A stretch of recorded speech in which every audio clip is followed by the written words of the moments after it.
एक छोटी सी बस्ती, नाम था नीम टोली। वो गांव जहां ना तो टीवी का शोर था, ना ही शहर की भाग दौड़। सिर्फ सन्नाटा, मिट्टी की खुशबू और एक राज। एक ऐसा राज जो हर किसी के दिल में था, पर जुबान पर नहीं। हर शाम सूरज ढलते ही लोग अपने घरों में बंद हो जाते थे। दरवाजों की कुंडी लग जाती थी और एक ही नाम लिया जाता था, बड़ी अम्मा। बड़ी अम्मा, एक बूढ़ी औरत जो कभी इस गांव की दाई थी, बच्चों को जन्म देने वाली। पर एक दिन सब कुछ बदल गया। कहते हैं 1984 के जुलाई में उसने किसी माँ के पेट से बच्चा निकालकर उसका गला काट दिया। क्यों? क्या वो पागल हो गई थी? अब कुछ और था उसके पीछे? ये किसी को नहीं पता। उसी दिन से बड़ी अम्मा गांव के बाहर एक झाड़ियों वाले खंडहर में चली गई, जहां ना कोई जाता था, ना ही वहां से कोई आवाज आती थी। पर लोग कहते थे रात के 12 बजे उस खंडहर से एक लोरी सुनाई देती थी। अंश एक 22 साल का शहरी लड़का जो इंटर्नशिप के सिलसिले में नीम टोली आया था। उसका काम था गांव के कल्चर और रिचुअल्स पर रिसर्च करना। अंश को इन दिनों कहानियों में मजा आता था। उसके लिए ये सिर्फ कहावतें था, रियल कुछ नहीं। पर उसने कभी नहीं सोचा था कहावतें भी कभी कभी रियल हो सकती है। गांव के लोग अंश से पहले तो काफी खुश थे। एक शहरी लड़का उनकी बस्ती में आया, एक नई बात थी। पर जब उसने पूछा यहाँ कोई हॉरर कहानी या पैरानॉर्मल एक्टिविटी का रिकॉर्ड है क्या, लोग चुप हो गए। एक बूढ़े ने सिर्फ इतना कहा, बेटा यहाँ कुछ चीजें सिर्फ समझने के लिए नहीं, महसूस करने के लिए होती है, और कुछ चीजें छेड़नी नहीं चाहिए। अंश हंस दिया। उसके लिए ये सब सिर्फ डरावने जोक्स थे। उस रात अंश ने उस खंडहर के बारे में गूगल पे रिसर्च करना शुरू कर दिया, जैसे पूरी दुनिया ने उस केस को डिलीट कर दिया हो। अंश ने डिसाइड किया कल सुबह वो उस खंडहर में जाएगा। सुबह 11 बजे धूप तेज थी, पर हवा में एक अजीब सी ठंडक थी।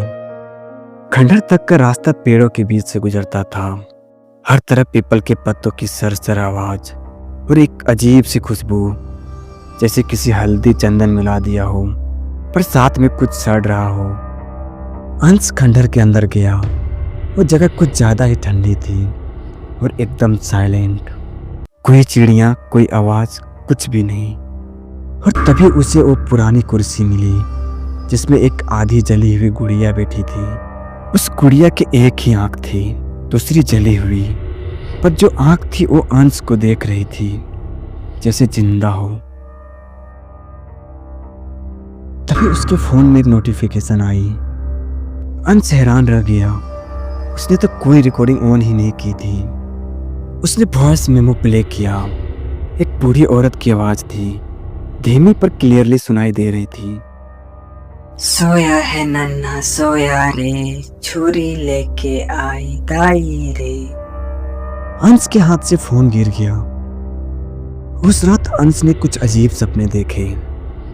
एक सफेद साड़ी में लिपटी हुई औरत जिसके हाथ में छुरी थी और आंखों में सिर्फ अंधेरा। वो लोरी गा रही थी, सोया है नन्हा सोया रे, छुरी लेके आई दाई रे। और हर बार जब उसने दाई रे बोला, उसकी आंखें अंश की तरफ हो जाती थी। अगली सुबह अंश ने देखा उसके गले पे एक छोटी सी छुरी की निशानी थी, जैसे किसी ने हल्की सी स्क्रैच मार दी हो। अब अंश डर गया था। उसने डिसाइड किया अब और नहीं, वापस शहर जाएगा। पर गांव का रास्ता बंद था। पुल पे काम हो रहा था। 10 दिन के लिए रास्ता बंद था। अब अंश को वहीं रुकना था, उस बस्ती में जहां लोग रात को दरवाजे बंद कर लेते थे और जहां बड़ी अम्मा अभी भी लोरी गाती थी। वो रात कुछ अलग थी। पूरा गांव अंधेरा था, लाइट चली गई थी। अंश ने खिड़की से बाहर देखा। बाहर कोई चल रहा था, हाथ में लालटेन और एक छोटी सी गुड़िया लिए। वो औरत उसके घर की तरफ बढ़ रही थी। अंश ने दरवाजा झट से बंद कर दिया और कुंडी लगा दी। पर एक आवाज आई, नन्हे को छुपाओगे?